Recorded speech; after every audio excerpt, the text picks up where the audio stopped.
Good evening, everyone. Another beautiful Saturday for all of us. No, dito sa Davao, medyo makulimlim. Salamat at hindi pa umuulan. Good evening. This is another edition of Hearts That Listen. So this is our third Saturday with the series. No, nung first Saturday, we are our topic was aging gracefully, and last Saturday, how to deal the terrible dis of aging, dementia, and other degenerative diseases. And now, are you ready to meet the geriatric giants? Imagine. So, please, viewers, share, like, and share our episode this evening. Kasi po, hindi ako nag-iisa. Our guest host every fourth Saturday of the month is with us. No? So, he is, no, before we will introduce our sharer this evening, the beautiful doctor. So, I would like to introduce our guest host this evening. So he is a guidance counselor by professor and now working at as a Department of Education, Region 11 as a HR po. And then he is also a member of the Davao Association of Guidance Counselor. Ang expertise niya po is sa family and youth, no? Ewan ko kung nandito na ba si Sir Jimmy. Parang hindi pa available si Sir. Ayan, nandito na si Sir Jimmy. So, Sir Jim, I would like to welcome you and greet our viewers. Hello, good evening po, Coach Lori, and to all our viewers tonight in our Talk Life channel with our program, Hearts That Listen. Puso mo'y makikilig pag ang puso ko'y makikinig. Sama-sama sa TLC. Wow! Yan, sama-sama sa TLC. So, right. Jim, no, we will be celebrating our first year anniversary on Monday. Yes, so, imagine and something, a milestone, right, Coach Lori? Yeah, in spite of the pandemic, no, we thrived, no, in spite of all the challenges that we face. So, I would like to introduce again our guest, no, for this is now her third Saturday with us, Jim, and I really thank you, no. So kayo ngayon ang mag-uusap, ako nandito lang. Tayong tatlo. So again, I would say that she has a memory clinic at the suite number 2, Begard Hall, Election Brothers Health and Wellness Center. Wow. And I would like to, because he's really a geriatric doctor, no? But I would like to mention some of his exposures abroad, matters of dementia, Jim. Grabe, no? Kinoko Explorer Memorial Hospital, Hiroshima, Japan. St. Vincent de Paul, Valletta, Malta. Thomas Dalby Shelter, Ladbroke Grove, England. Grabe talaga si Doktora. Neuroscience Institute, Dr. Concetta Forchetti, Election Brothers Medical Center, Elk Grove, Chicago, Election Brothers Behavioral Hospital, Hoffman Estate, Chicago, and Election Village, Milwaukee, Wisconsin. So ito po yung mga exposure niya. So he is really that expert of this field, no? No, are you ready now, Jim, to meet the geriatric giant? Yes, and I am very excited po, Coach Lur. It's really a delight to meet this famous doctor that we have in the city and in the whole world na siguro na rin. Right. So, ladies and gentlemen, let's all welcome the beautiful Dr. Eva Aranas Angel. So, hindi na talaga ako nagkamali, ha? Hindi ko na nabaliktad. Yeah. Good evening, Doc Eva. Hi, Jimmy, and hi, Lord. Good evening. And I would like to greet our watchers and followers. Good evening. I saw Ate Aida say hello to us. Hi, Ate Aida. Yes. Hi. And hello, Coach Aida. And we have also Doc Arwin Serrano. Hello, Jim, Doc. Good evening po. Jim, sino ito, Jim? Arwin. Ikaw talang nakakaalam nito, Jim. In Christ I trust. Go, Cubs. Yeah. Cubs yan. Cubs Jepoy. Good evening po. That's Cubs Jepoy. From Davao de Oro. Or no, sorry, Davao del Norte. Ayan. Sa dami kasi naming mga SDOs or division offices. So, alright.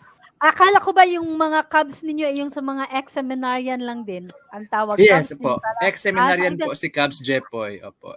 Ex-seminarian very supportive din. po. Okay, kinig po kayo lahat, mga Cubs. Yeah. Right?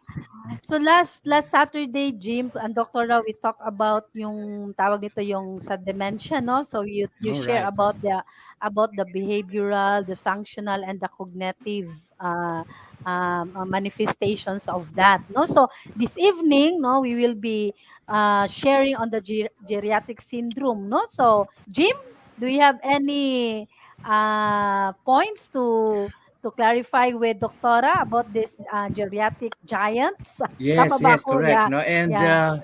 that's very important because I think lahat po, Doc Eva, ano, Coach Lori, mga families po talaga sa bahay natin, may mga ano talaga, may mga persons who are in the geriatric stage, no, yung mga lolo, lola, mga ganyan po, Doc Eva, no. And I think it's very of help to us kung alam po natin kung ano itong mga geriatric syndromes, no? Syndromes na nakikita natin but seemingly we don't understand why they are behaving that way. So it's very Yeah. important na on the third, I think, the third Saturday night na natin with Doc Eva, and we'll be tackling about this. Like, ang napapansin ko kasi, like, I have a lola and also, I used to have a lolo also sa pamilya namin. Yung parang madali po silang, parang frail po, Doc Eva. Is this like a syndrome of very usual for geriatric persons that we have in the family? Is frailty Yeah. like Hi. a common syndrome, You're Doc? talking about frailty, no? You know what? Okay, yes, Doc. Opo.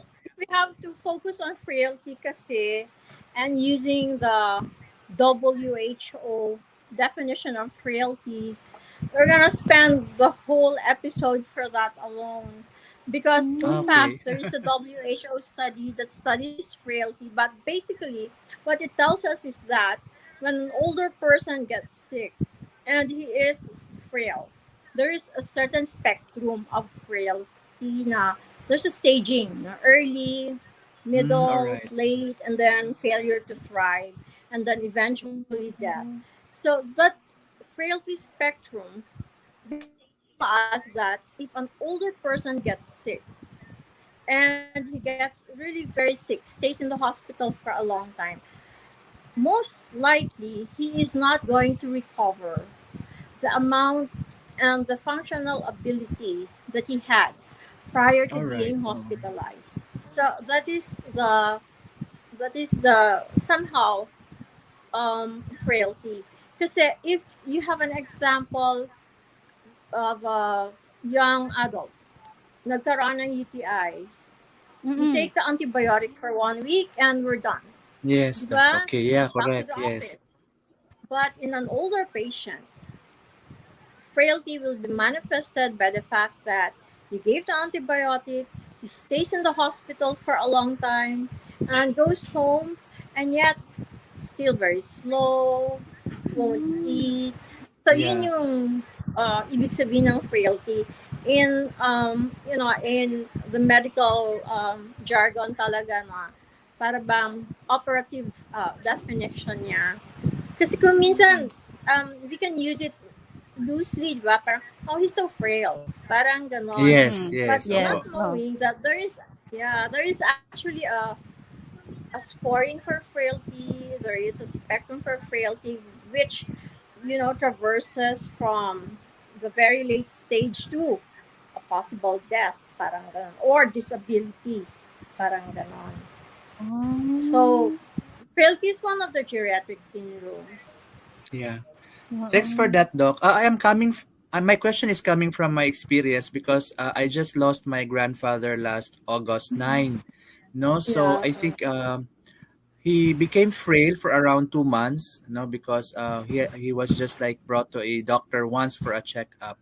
Pero yun, mga 2 months before August 9, he was really frail. He was just at home and he had mm-mm. a caregiver.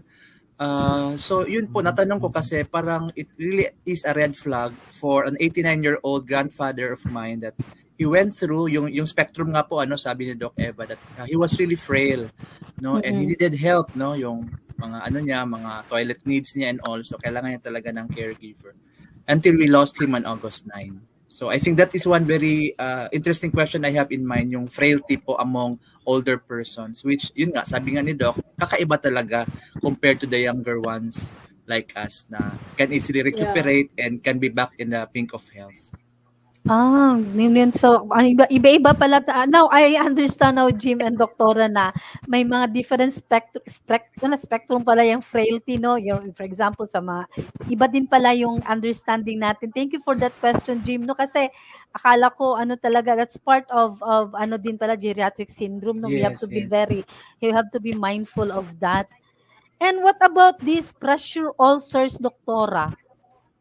Okay. I'm glad you mentioned that because I Mm, think I should start my third Saturday by telling mm. the audience that the three most common infections that we have to be mindful of when Yes. it comes to older persons would be number one, community acquired pneumonia. Okay, So Doc. Hmm. even if they're just at home, they don't have vaccines, they're not going out, but the people around them are going out. Just like COVID, Oh, they would say that yeah. meron siya nagagawas, no? So the Yes, person yeah. or the older person is always at home, but the people around him are out at night for a party or not following the MPHS. No? Yes, And then yes. the Yeah. second would be the urinary tract infection. And then the third one would be the pressure sores. Now, the pressure Oh, sores used to be known as the bed sores, diba? yes, But doc. we have Yes, stopped Doc. Opo. using the bed sores because even if they're just on a wheelchair, even if they're just on a sofa, but they're lying there or seated there and not turned side to side, wherein yung Mm. mga bony prominences nila, diba, dito sa may parang ano, yung parang meron tayong vestigial na bone, and Mm. then sa sacrum, um, sa may ankle area, yun yung mga sa may hip no area, we Mm. call them as bony prominences. So if they are always parang pushed against a surface na hindi siya nabibigyan ng blood supply in 2 hours, nagkakaroon ng, dyan nagsisimula yung ano, dyan nagsisimula yung um, masisira yung tissue. Yes, yeah. So, dahan-dahan. Kasi hindi naman kaagad siya, in a snap, yung pressure source nangyayari. Oo. Dahan-dahan siya. You will see that in a week or two. Depende kasi kung gaano ka ka-mindful at gaano ka kaalaga dun sa pasyente mo. Mm. If you turn the patient side to side, kasi may mga Yes, pasyente ako correct. 10 years, walang Mm. bed sore or Wow. pressure sores. Pero may pasyente ako kauwi lang. 1 week dadalawin ko sa bahay. Ay, ano na to? Ba't ang lalim na? Parang gano'n. Mm. Depende sa pag-ingat. And it is actually worsened by the fact that if a patient is huge, overweight, and obese, syempre, Yes, yes. Mm. halimbawa Oo. nagka-stroke, di ba ang hirap siyang i-log roll or ang masakit sa likod kung wala kayong caregiver or kahit nasa caregiver mismo, ang hirap, di ba? So, it's a cycle na parang ang hirap. Okay, another thing is most of the time they have adult diapers, di ba? Kasi Yes, Yes, doc. hindi yes. Oo. Yeah, tama. nakaihi. And we all know that it's acidic, that urine is very irritating, and it can Mm. cause the breakdown of the skin or the integrity of the skin. So that could also lead to the pressure Pressure. sores, or it can worsen the further breakdown of the skin. And another thing, alam naman natin yung kapitbahay ng pag-ihi, nahalo minsan pati yung sa pagdumi. So, it's Mm. a really difficult thing because sometimes when I discover pressure sores and may mga caregiver or private duty nurses na sila, I'd be very disappointed because it's preventable. And sometimes that's the reason why the patient is brought to the hospital because of sepsis or severe infection because of the pressure source na minsan pati yung buto lumalabas na. Yes, doc. I've seen Wow, that. yeah. I've Seen seen those, that. di ba? You've seen Mm. those examples, and we do have reconstructive surgeons who can do skin graft and flap, but why spend so much when it could have been prevented? This is sa atin. Kung minsan, I do have patients na they don't change the diapers whole night. Sabi ko, hindi ko katulad ng mga baby. Ang sa older persons, every time na kahit na sprinkle lang ng urine, you have to change it because pag nagtagal yan, that will be the kung saan yung focus na pag pipiestahan ng tagaw or ng bacteria. And magkano natipid mo? 45, 50 pesos for one diaper. But how much is one antibiotic? Okay lang kung, di ba, kung Correct. But what if you have to send the patient to the hospital, especially during these days where, going to the hospital is so expensive because you need your RT-PCR, you need your bantay, and if you are lucky to have a room, di ba? So, Yeah. preventive siguro talaga these days. Talaga, no? Kasi grabe talaga, Jim, no? It's really I would say a walk an extra mile if we do have a elderly in Yes, the house, no? exactly. Mhm. Are you staying with your parents, Jim, this time, di Yes, I ba? am with my parents po, senior How old citizens, but they're both how old are they? 63 and praise God, they're both healthy po. Oh, wow, I thank am you. also more They're kind concerned of of my young. They're not grandparents. far Apo. from my age, so they're Yes, I'd like to say hi to them. they're They're young. watching So tonight. Hello, Mama, yeah, Papa, hello. Yeah. Yeah, Ang yeah. isa yeah. napansin ko rin, Doc, when my late grandfather was still with us, he had difficulty sleeping at night. Ito pa yung parang insomnia, Doc Eva, among Well, the older yeah, that is person. insomnia. And you know what? That's one of the most um, complained um, problem that confronts me in the clinic. Doc, ang hirap matulog, Doc. Please, yung mga kang ganito. Sila pang magdikta sa'yo, no? Kung anong gusto nyo. This one will Ano work for me. Please na lang talaga, Doc. Tingnan mo na, Doc, yung aking yung aking eye bags, yung mga gano'n na, Doc, mukha na akong zombie, parang ganyan. Na, malipong na ko, kaya ilan nakaadlaw, I can't sleep. But, I don't, and I can't tell you exactly how old or how soon that will occur in the older patient, but physiologically, this is what happens. Why there is sleep problem among older persons. We have 4 stages of sleep. Okay, so the first stage is mababaw. The second is your rapid eye movement. It's also mababaw. Now, the third and fourth stages are the deeper stages of sleep. Ito yung hinanok ka na matulog, na kahit siguro na kawatan mo agi, dili ka makamata. No? That's the third and fourth stages. However, when we are older, unfortunately, it is the third and fourth stages that have problems. That's why we often hear from our older patients na parang tulog manok, parang ganon. Ayan. Or this is something that I realized because we had a training sponsored by Thailand, but we did it in Ateneo de Manila, and we had a lot of older patients among us. I was a trainee pa in St. Luke, so I went there. I joined there as a trainee, and I was with older persons because they were presidents of all the FESCAP, or the Federation of Senior Citizens Association of the Philippines. Wow. And on the first morning after, kasi we were given they were given lodging kasi sa Institute of Social Sciences ata yon.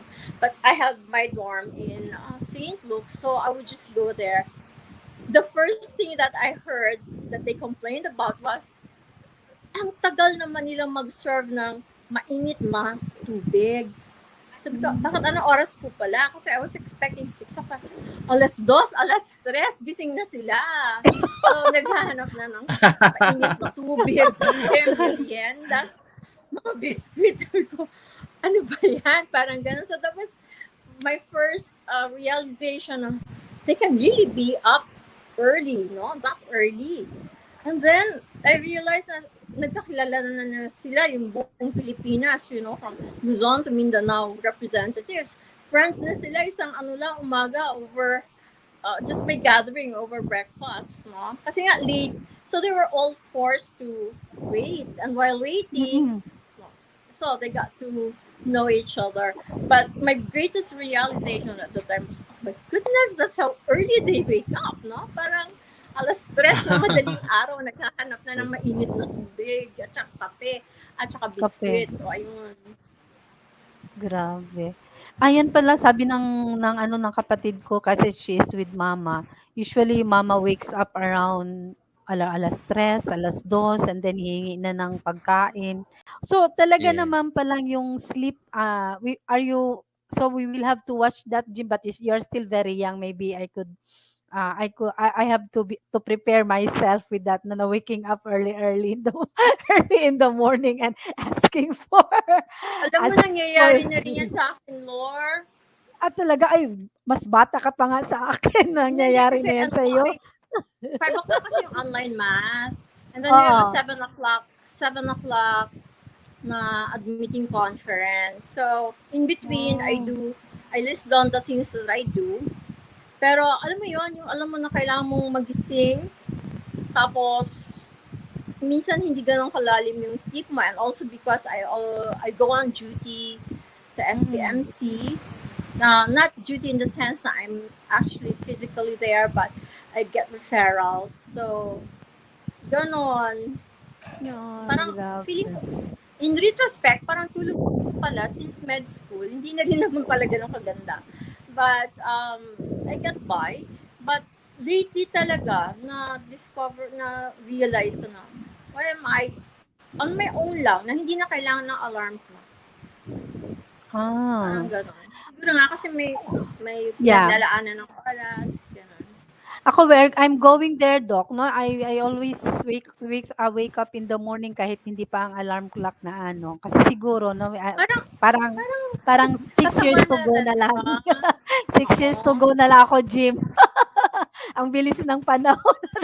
6 But years it to doesn't go. really show po, Doc Eva and Coach Lori. Palang mga ate ko lang po kayo na nasa mga 30s. Nagbaanay lang kami ni nagbaanay lang kami niya ni Sige, before we will take a break, I would like to clarify the word, this one, Doc, na. I believe that you mentioned this one already, this delirium.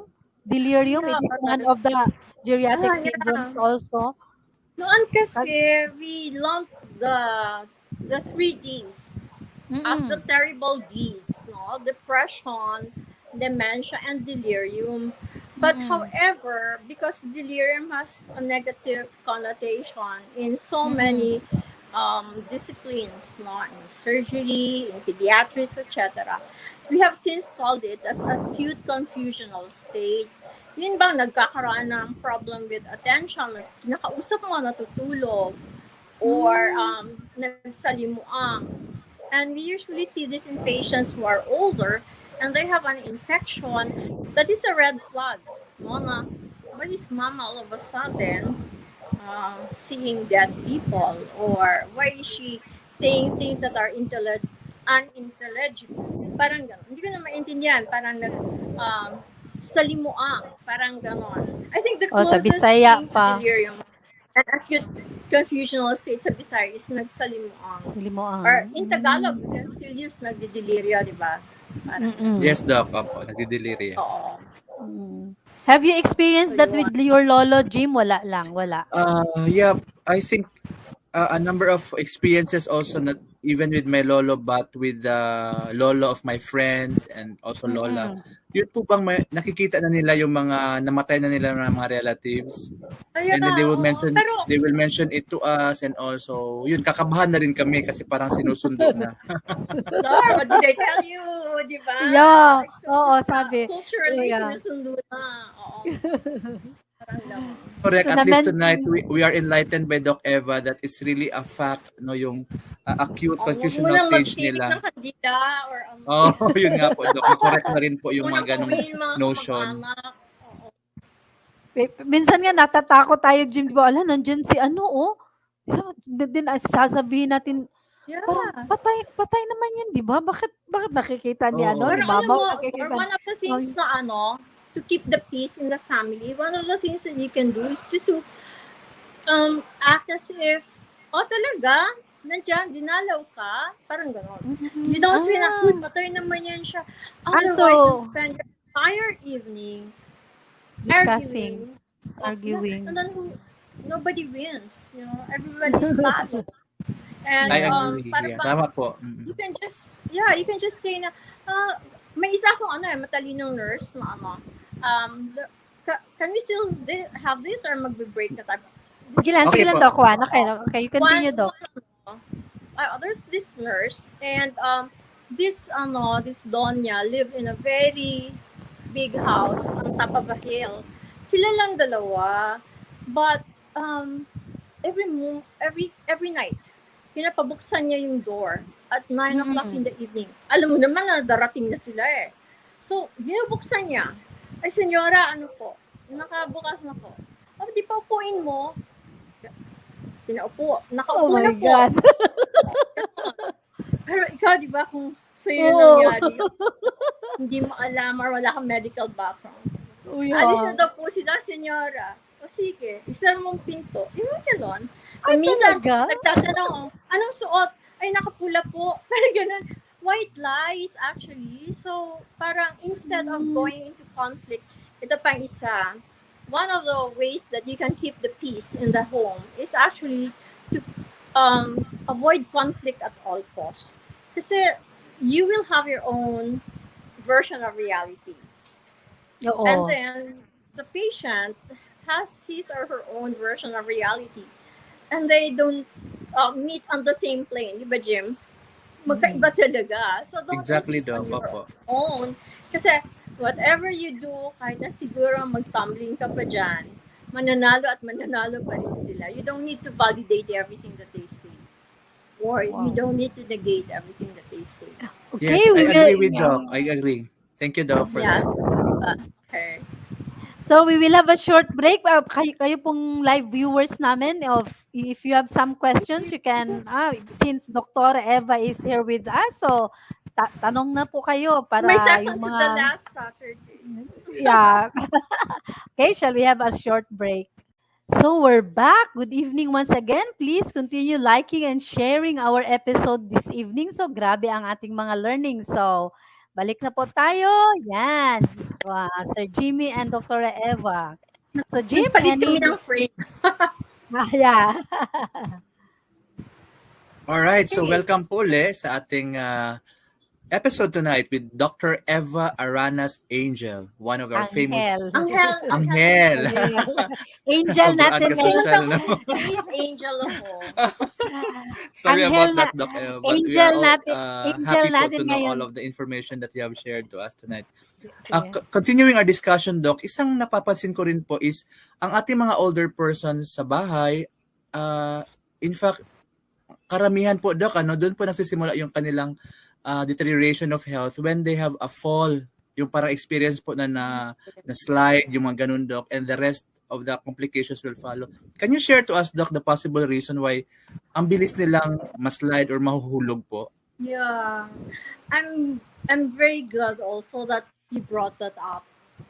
Just to show you how much focus and interest the government has, at least specifically the Department of Health has, in the non-communicable division. They take falls, yung pagkatumba, very seriously, in the sense that all over the country, they give lectures. In fact, I gave lectures to Davao, to the nurses in Davao, and also to Digos in Davao del Sur. I've got one in Davao del Norte. And in fact, also, they would send over some of their top-notch and top-tier executives in the non-communicable division, along with some of my colleagues from Manila, to talk about falls. Now, why is it important? Because it eats up a lot of budget of the Department of Health. Because how much is the surgery? How much is a metal plate? How much is, the prosthetic?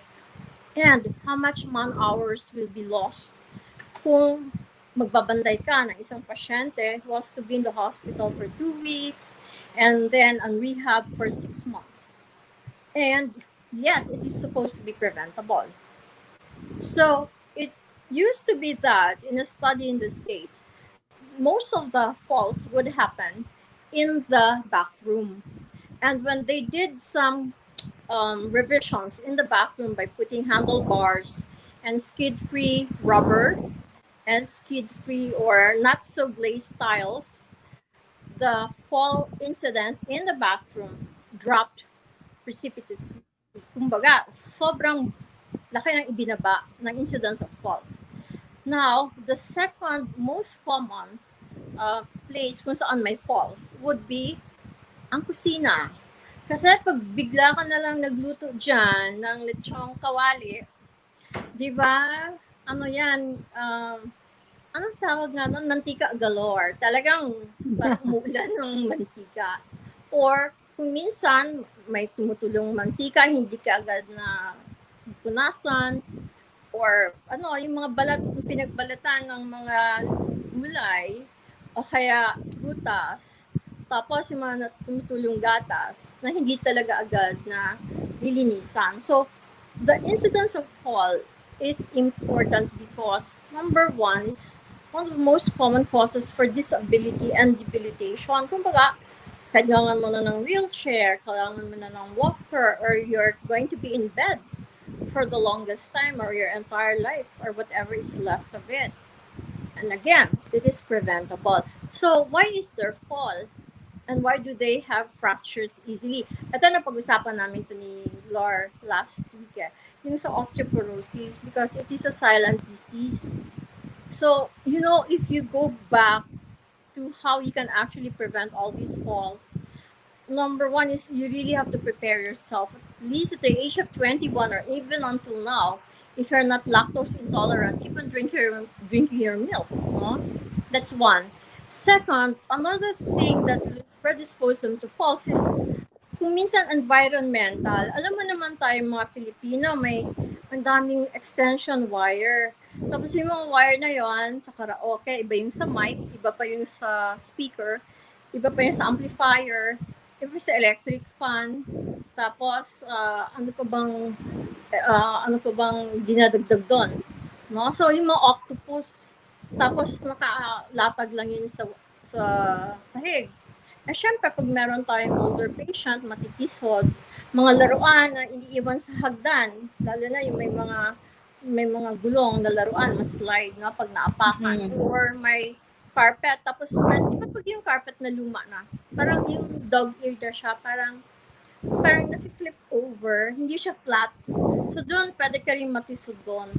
So, that's another environmental, and yun. And another one would be na-mention namin sa dementia, yung sa visuospatial, na hindi na-recognize na your patient has, na pala, ang tingin niya sa isang bagay that should have been three-dimensional, nagiging two-dimensional. And another thing sa environmental is, ito nga, medyo nagtitipid tayo, we have a stairwell, meron tayong mga hagdan, pero walang ilaw, walang lighting na adequate. No? So, older persons have impairments. Hindi sila nakakakita ng maayos, may mga cataract, may mga glaucoma, and other visual problems. So, all these would contribute to the incidence of falls. Actually, fall per se is not just, kaya nga siya nasali sa syndrome kasi it's a confluence of so many things na maraming factors, napakaraming bagay na pwedeng dahilan kung bakit siya natutumba. So, just to emphasize, the government is really taking falls seriously, at least after pandemic, kasi they would spend for speakers from Manila to talk about these things. In fact, I still have the module. We made a module for this. Kasama po ng along with the falls kasi, sinama yung layout. Paano yung magiging itsura ng isang paano magiging itsura ng isang elderly-friendly home. So, nandun yung mga handlebars or grab bars, raised toilet seats, strategic locations for your lighting. Yung pag pumili kayo ng tiles, wag yun naman yung sobrang kinang na shining, shimmering, splendid na parang sa mall. Mas maganda yung medyo magaspang kasi hindi siya masyadong madulas, diba? So yun. Maganda yung tatlo. Yung tatlo tayo na. Kaya nga, Yes, okay yan. we're trying to Doc, we're trying to let you highlight pero parang ewan ko, di ko magagawa na talaga. That's why Okay lang. As long as they kasi can mas hear maganda me. kasi, no? So, may kakilala nga ako, no, Jim, yung isang leader ng JKK, leader ng she used to go sa Election Brothers, Doc. Very active si ate, no? And then when I heard na na natumba siya sa loob ng CR, so yun, from that moment, Hindi na Doc, wala na nakakalabas. talaga, hindi na, bedridden na And talaga. then, hindi na siya naka-recover. And that's where Yeah. your frailty will come in. Ah, okay. So kaya pala kailangan talaga na very careful tayo pag na may mga matatanda sa bahay, no? May mahahawakan sila. So that would be I'll just raise this one because I'm concerned. Because of the pandemic, people have to. I think Jim, you will agree with me. People need something to ease their mental health issues, and they would resort to pets. No, they would buy dogs, whether they're small toy dogs. However, if you have an older person in the house, bantay lang oh. kasi pwede silang dakmain or pwede silang or mag-volunteer yung isang older person na I will walk the dog. Tapos bigla na lang siya hilain ng dog. That will be the cause for the fall. So be very Exactly, Doc. careful. Oo. So, So, little nakalimutan ko idagdag consideration po yun. talaga, Doc Eva. It's good to have pets, but if you also have older persons in the family, I think twice or take the necessary precautions. Yeah, Thank we you for used to that, have Doc. very big dogs, no? But when my mom got more infirm and she had balance problems, nilagay na lang sa farm. So, even the smaller dogs also. Kasi nga, they can sometimes get in the way. Sa nakapunta ko sa bahay ninyo, Doc. Talaga marami kayong aso noon when the first time Yun that I yung went to your hindi, kasi kararating pa lang ni na mom noon sa, and my dad from Canada. mm. So, lahat ng aso that we want, mga 7 siguro yun, yung malalaki. Oo, Okay malalaki. lang. Oo. Oo. But, when my mom got older, di ba unang nawala si Papa? So, Oo, wala, bawas na yung Tsaka ang hirap talaga. din mag-maintain. Mahal kaya ng mapagkain. Grooming Exactly, pa, di Doc. ba? Oo po. Ang One thing reason lang I naman kasi security. I remember also, Doc, madali po silang mahihilo yung mga older persons po sa family Ay, oo namin. nga So, is pala, that no? because of the exchange of oxygen, Doc? Or is there Hindi, something teka. po, Alam mo, physiological? it's a good thing you brought that up. Kasi that's one of the reasons also why people would fall. Like, pag nahihilo Hmm. ka, you have balance problems, di ba? But, Oo. talking about hilo na rin, I might as well just delineate kung, di ba kung minsan, may pupunta sa clinic, doc, na nalipong ko, parang ganon. So, when you say nalipong, para bang, ang tendency is, to take it loosely, as, yeah, as dizziness, So, instead of just dizziness, we need to dig further. So, kasi it can mean many things to many people. So, for example, unsa day klase mohang lipong kay nakadungog na kog lain-lain na klase. I've heard of different kinds of lipong, no, or naliliyo. So, they say that parang nasa dagat or parang Oh. napakagaan ng ulo nila or napakabigat ng ulo nila or parang awop-awop ang pananaw, parang nagba-brown out yung mata ko. Opo, oo. Para akong lasing, nagabarag-barag. I have problems with my gait. That's why wide-paced, parang lasing kung maglakad. Or parang, nasabi ka na yung para sa dagat, And then parang sinakluban daw ng parang may timba sa ulo nila. So that's a version of dizziness. But, what some people are actually trying to say also is vertigo, and you have to be able to realize kung Mm. talagang it's true vertigo kasi talagang may umiikot. Talagang that's the true parang definition ng na lipong or vertigo. Kasi vertigo, they use it also very loosely. It won't be vertigo Mm. until and unless may umiikot. And pag may umiikot, you have to ask also, ikaw po ba ang umiikot or yung palibot? Because magkaiba din yan. So, Ah, subjective or objective vertigo. Yung mga ganun. Or may so kasama yun pa. bang hearing problem, or may kasama bang maingay sa tenga. Ang dami, no? Kaya So, nga, Dok.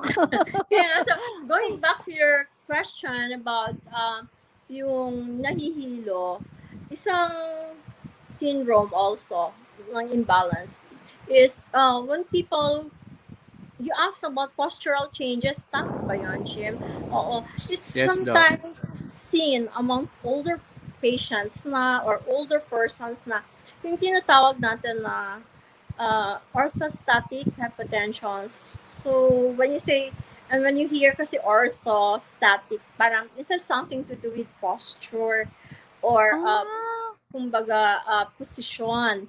So, Mm. halimbawa, for the longest time sa gabi, tulog ka, diba?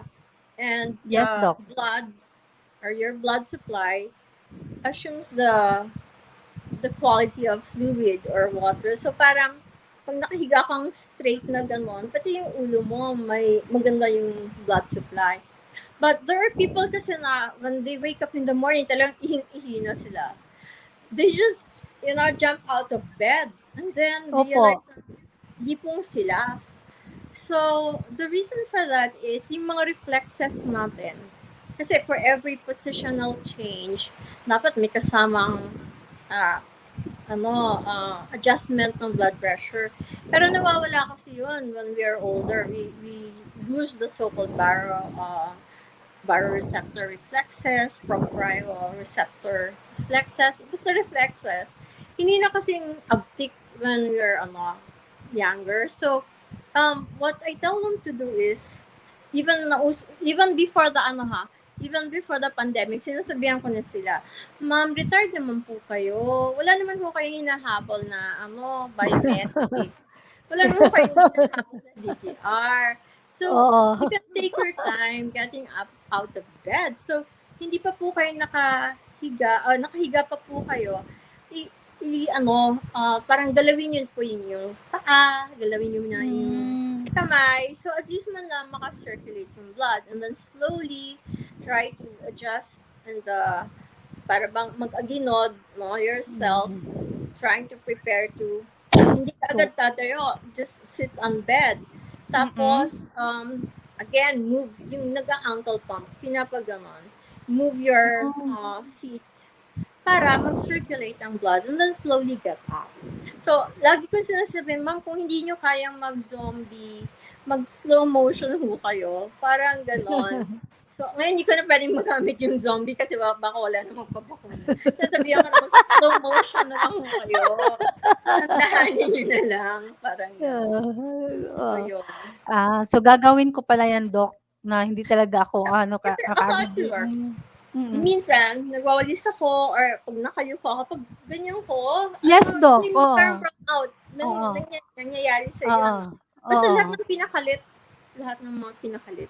Ah. And then, we don't want these things because it makes us lose our balance. Kung sa atin, at our 50s, we can feel this, how much more for much, much older individuals.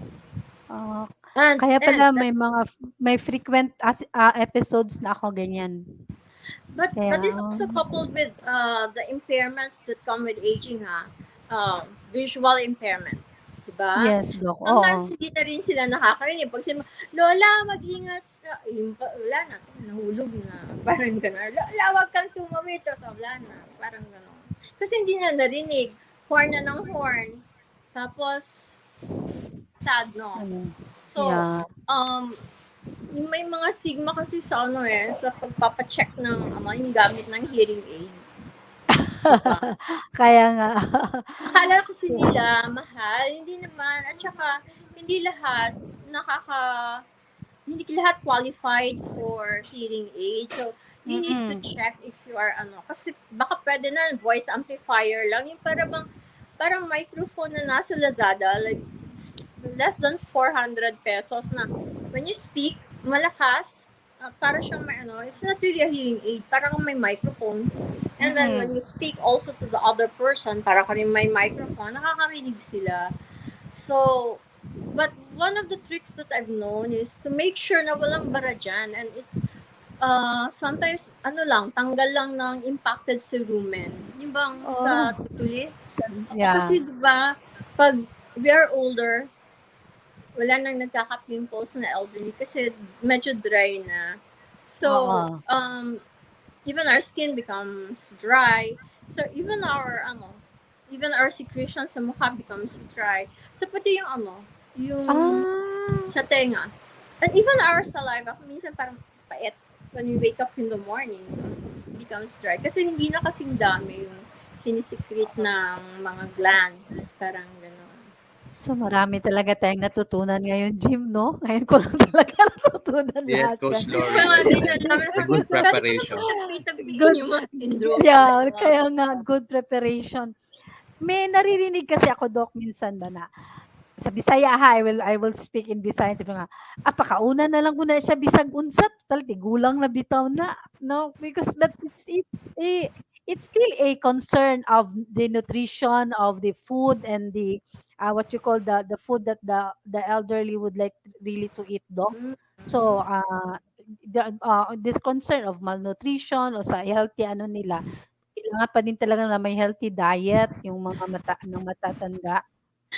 Ang hirap kasing mag-promote ng healthy diet among the older Mm. persons kasi alam mo Mm. yung they have tadlay rice, they have brown rice, they have yung mga gano'n Mm. na mga Mm. pauso, and Mm. it has to be this kind of organic, mga ganyan na Mm. nakikita natin na pinopromote. My take on that is kung ano yung nakasanayan nila na pagkain, they have to continue taking it as long as Hmm. wala na po silang medical problems that will, you know, that will require them or warrant them to stop eating those food items. Mm. Halimbawa, magsi-60 years old ka bukas, hindi mo sabihin na, Lola, bukas halugaw ka na kasi 60. There's no such thing as geriatric diet. Ay, kawawa Yeah, naman. oo.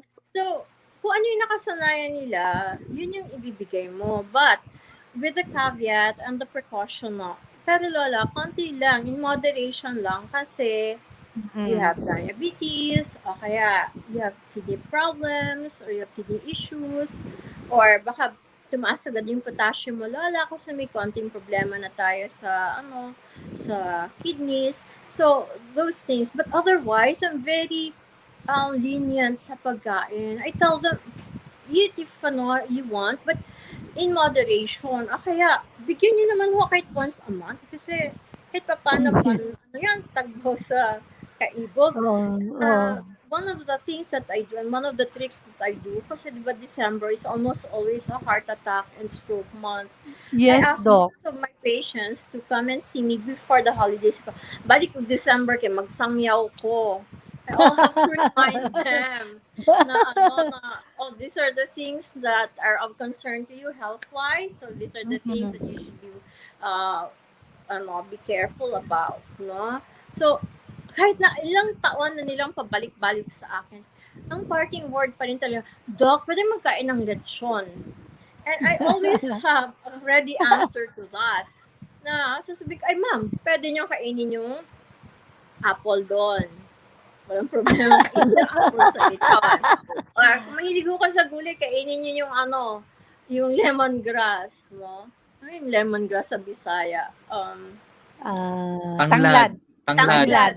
Pwede Oo. Kasi, sabi ko, pwede naman, di ba ma'am, yung, may mga busok, yung sa ribs, di ba? May Oo, sa mga, ribs. masarap siya, ano yan eh, anong tawag ng Uh, kib-kib, uh, masarap siya Yes, Doc. inibol. Opo. Oo. uh, So, yun na lang ho, para wag masyadong maraming fat, tapos, uh, uh, lean meat yung makakain nyo, tsaka hindi masyadong madami.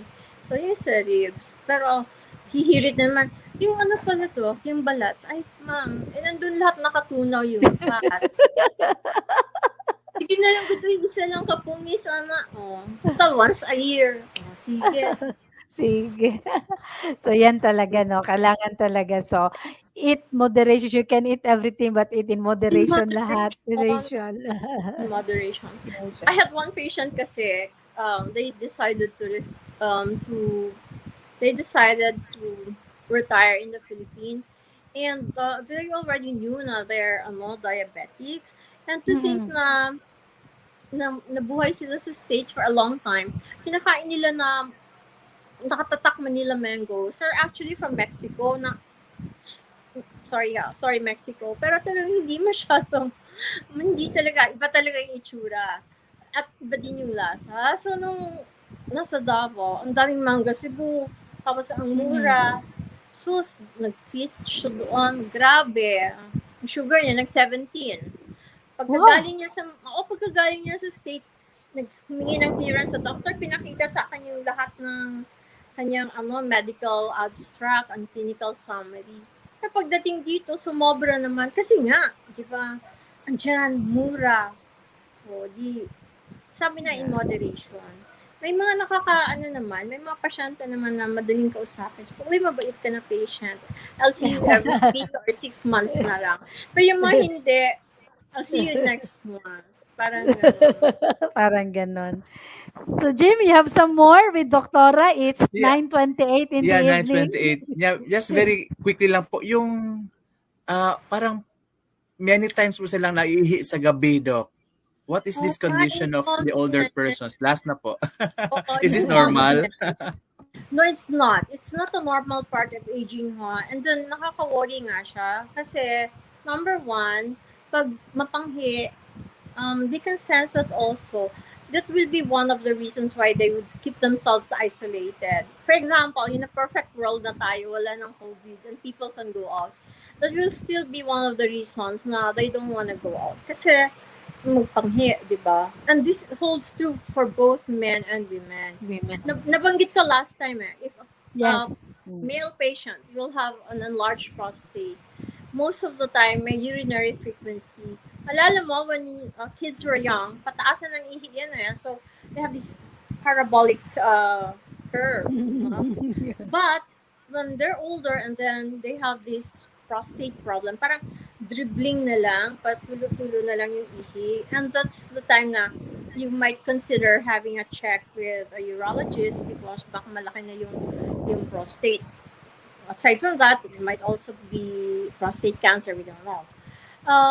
For both sexes or for both genders, pag may UTI, ihi ka pa rin ng ihi niyan. If you have urinary tract infection, please remember that for an older patient na lalaki, dahil malayo yung kanilang urethra mahaba, kung gaano kasi kahaba yung kinatawag, ganun din yung distance ng urethra.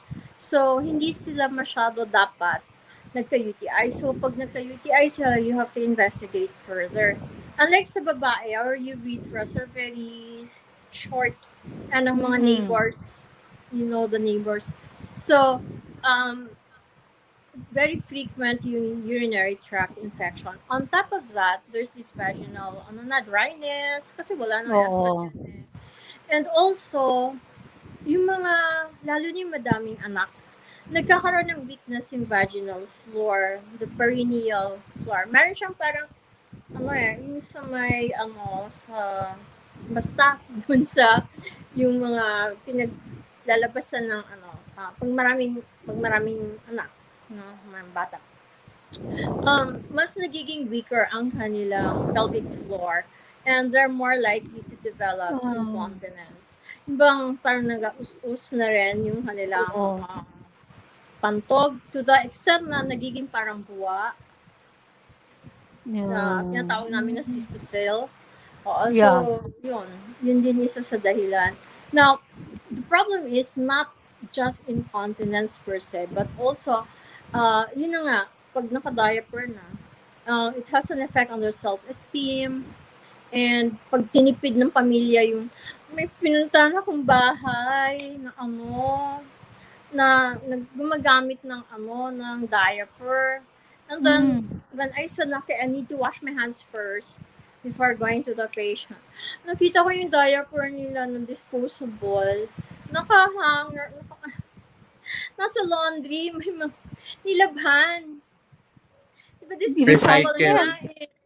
Recycle po. Recycle. So, I cannot guarantee how clean that would be. Kasi, tinitipid-tipid nga. But of course, you cannot fault them also for that. Kasi hindi nga naman, mahal nga naman ng diaper. Yung isang Mm. bag Mahal ata. ang mahal ang adult diaper, Doc. Ang adult diaper, I think, is even more expensive than the minimum daily wage. Sa totoo lang. Diba? Yes, Doc. Also, what can you do so you would understand why these things are happening? Yes, grabe. So we have so many things to share, Jim, no? Pag talaga, grabe. Grabe ang ni Then, doktora. naman na-discuss natin Ayun. na syndrome. Oo, Mukhang oo. Opo. okay na rin naman, Yes, Yes, Doc. yes. We learned a lot, Talaga. Doc Eva. Thank you very much po. Thank you, Jim. Sa delight. Hi, thank you, Cor, for watching. Parang si Cora na So, talaga namang we do learn so many things tonight, Jim, and we are looking forward. I hope that you would be available next Saturday, Jim. It's an extra Saturday. Yeah, If we you will can see, join us. Opo. Kasi Okay, I'm learning a lot with Doc Eva. And where can we Yes. visit Doc Eva? Yung clinic niyo po, Ah, Doc, and some contact numbers, please, so that I can yes also po. tell my friends. Yeah. Sa Election Sige, Doc. Brothers, it's Suite 205, Beckhard Hall, Election Brothers. I would like to greet my office manager, si Novi Pelera. She's not Hi, just my Nov. secretary, si Novi is also the office manager. Kasi siya magsabi na, wala tayong clinic, Doc. Tama na, Doc. And I love her for that. Yeah, She's correct. she's she's very maawain. Doc, kailangan mag-report ka talaga kasi galing to out of town. Parang gano'n. Yeah. Grabe ang mga patients ni Doktora Jim coming from different areas of Mindanao din.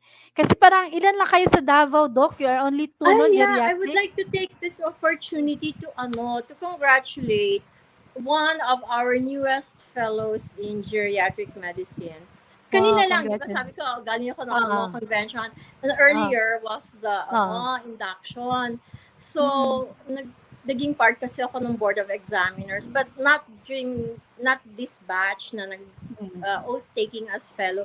So I would like to congratulate Dr. Gracie Tanjili. She's already a fellow of the Wow, geriatric congratulations. medicine. So this afternoon she took her oath.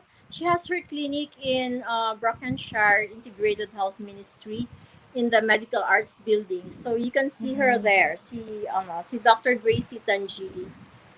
So, ilan kayo dito sa Davao? Dalawa na kayo. So, Dalawa it's na. still, Jim. It's very sparse. We're planning to have when all the hoopla about this pandemic dies down or goes down, we're planning to have an institute and also a training center. Ang ini-emphasize kasi sa amin is not just acute care and hospital based but also community. So she's very, her strength is in the community part, and I will be working with her for the institute para sa bayan. Parang sounds po siya, Doc?